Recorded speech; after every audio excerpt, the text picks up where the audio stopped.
All of that said and understood, let us understand what is really happening. Reading on, in India, NBFCs typically lend at high interest rates. Well, of course, we've understood that.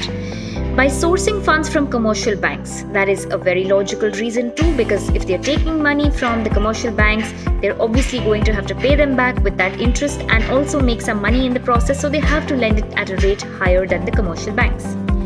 Post demonetization in 2016, banks had abundant liquidity and their credit growth had been lackluster mainly due to higher NPAs. Wait a second, what does this mean?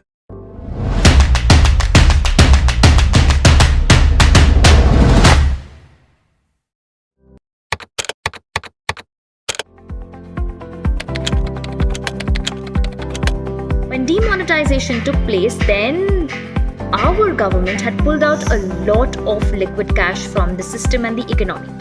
They encouraged people to be using a digital transfer of money. They removed all the higher denomination of notes, which is why people suddenly realized that they had not enough amount of cash or the notes left with them, and it all was taken back by the banks. This was after the demonetization, which means banks ought to have a lot of liquidity at the time when COVID hit.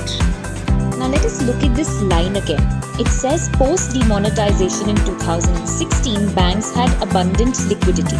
Up until here, we've already understood that because of demonetization and because of the cash getting sucked out from the people, it had to be channeled into the banks again, because the government had issued orders for all the high currency notes to be banned, as a result of which people had to submit all this liquid cash to the banks, and all at once suddenly banks were possessing a lot of liquid cash. Liquid cash means cash which is available for immediate dispensation. That is what we call liquid cash. Immediate use cash will be termed as liquid cash. And their credit growth had been lackluster mainly due to higher NPAs. We've understood NPAs are non-performing assets. In simple terms, non-performing assets are known as bad loans, which means loans given by banks that is not going to be returned to the banks. For a detailed understanding of NPAs, please check out the link that is going to be posted here below, and there will be a separate video which will give you all the details on what NPAs are. Now, just to kind of understand in the context, credit growth had been lackluster mainly due to higher NPAs. What does this line mean? This line means that the credit growth, which means the demand for loans, that had gone down because of higher NPAs. Now what happens if the NPAs go higher? NPAs going higher means lots of loans going bad, which means there's a lot of bad loans that is being dealt with. Now what will happen as a result of so many bad loans? As a result of so many bad loans, the bank will see a lot of the loans that it has given out to various people is not going to come back. And if that's not going to come back, the bank is going to suffer huge losses. So that's why the bank will now have to work in a manner that it tries to cover up these losses. And how can a bank cover up these losses? A bank can cover up these losses by increasing the amount of interest on its other loans, and that is pretty much what it was doing. It was increasing the overall interest on the other loans, which is why people who wanted to borrow money were not going to borrowing money anymore, because if the interest is going to be so high, which means the cost of borrowing, the cost of taking that loan is going to go up, which is why people were not happy and they were not all right with this structure, and the overall demand for loans started dropping, and lesser people wanted loans from the banks.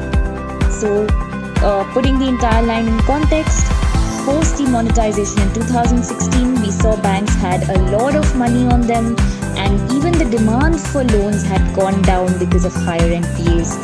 And this was followed by the COVID-19 pandemic conditions. So overall, what is being said here, that banks had a lot of money on them, and When COVID hit, again, people would not have borrowed money from the banks because businesses were shutting down, businesses were staggering, and a lot of them were non-operational as well. So for all of these reasons, banks were sitting with a huge amount of money but didn't know what to do with it because there were no takers for loans. There was hardly any demand for loans, and that does not mean good for the bank in terms of the business the bank is in. Let's read on further. Besides, some public sector banks were put under the RBI's Prompt Corrective Action Framework. Well, we all know that banks were all hither-thither and things were not looking good. There were a lot of scams, there were a lot of other concerns, which is why RBI stepped into the shoes of completely controlling and taking all actions that were there in any of these banks, which is what we call the RBI's Prompt Corrective Action Framework. In a situation like this, the stringency goes up leaps and bounds. Things are a lot more stricter, things are a lot more tighter than before. And obviously when RBI steps into a bank with its Prompt Corrective Action Framework, then there is restricted growth in terms of that particular bank.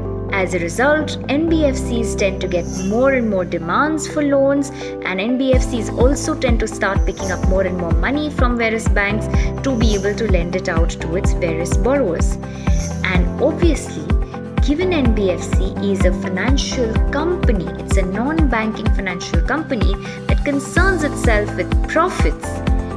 Hence, it becomes very important to understand and note here that it tends to step boundaries only to make sure that it can make more and more profit.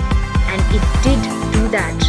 It did started expanding their balance sheet rapidly, which means it started lending money to a lot of people and even ended up giving loans to non-credit worthy or non-investment grade borrowers.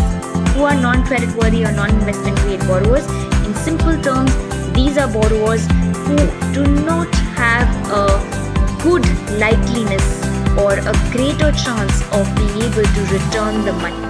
So if you're giving money to these people, there's a very good chance that you will not get your money back because they can't be trusted given their past record, given their particular background.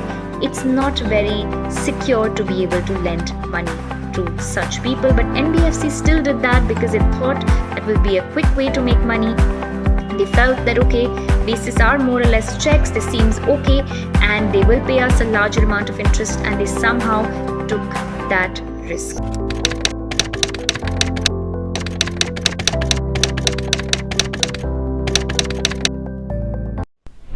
Do you read newspapers? We didn't think so either. What if you had an expert from every field to explain ideas and topics from their domain in a matter that is so simple that even a 10-year-old can learn just as easily as any of you adult heads? Well, here's introducing Smarticles by Reading Right. Smart news articles explained by rigorously well-read field experts. After a careful selection, these articles have been made available to you in its original form from the only hand-picked worthy publications, while the explanations are inserted on it using an unmatched technology. So now, you can learn word meanings, understand a concept, or get detailed text and video explanations to any line in the article just by a simple tap right there. And we guarantee that you will never feel lost about any topic anymore, even if you don't read newspapers at all. Get ready to smart, only with Reading Right. Statutory warning: not everyone can handle this level of smart. So log on to web.readingright.in or download the Reading Right app from Play Store or App Store at your own risk.